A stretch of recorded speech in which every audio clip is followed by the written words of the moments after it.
We started our sort of sustainability journey actually about 2 years ago. So about 2 years ago we started looking at, okay, what can we do, where should we focus? And so we started our journey looking at all the different areas that have a negative impact on the environment. And then asked ourselves a question, okay, capacity, so what's the capacity in the market to fulfill the requirement? What's the capability of our organisation to be able to execute and implement? I don't want to stand on stage and say, here's our commitment, and then not do it. So we looked at the capability of the organisation.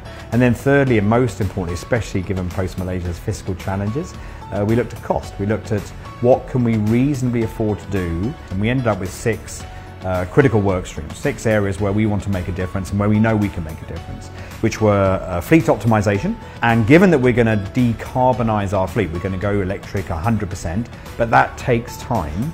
Introduce telematics onto all of our vehicles. So telematics, very, very simplistically, is good in terms of the environment, but also good in terms of safety. Second one is decarbonization of the fleet. Primary goal is by 2030 to be 100% electric or 100% alternative fuels. Third one is waste. We create a lot of waste in our environment, in our sector, whether that be paper, plastic. We have a lot, so that's about educating our teams to do things differently. I have recycled paper everywhere. I don't have a printer in my room anymore. We used to have 150 printers in this building. I think now we have about 10. So we removed all the printers. We've reduced as an example, we've reduced our paper by about 50%.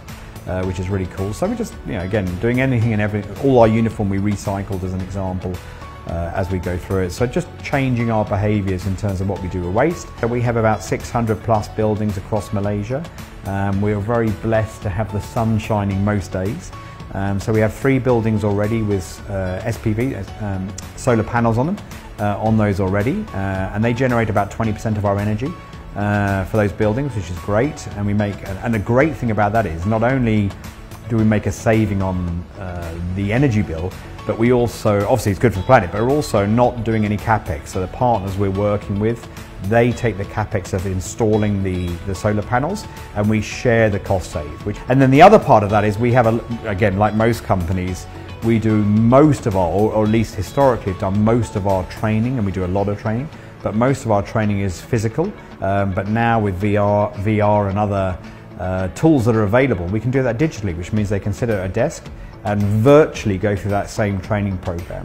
And we have cardboard. Our cardboard and boxes were already made from recycled paper, which is really, really good, but the plastic was not. When we wrote the sustainability journey, we saw that as a big opportunity for us to make a difference. So we've converted already those plastic bags now to be from 80% recyclable material. We used to have colours on our bags, so oranges and reds and blues and greens and pinks and all sorts of different colours.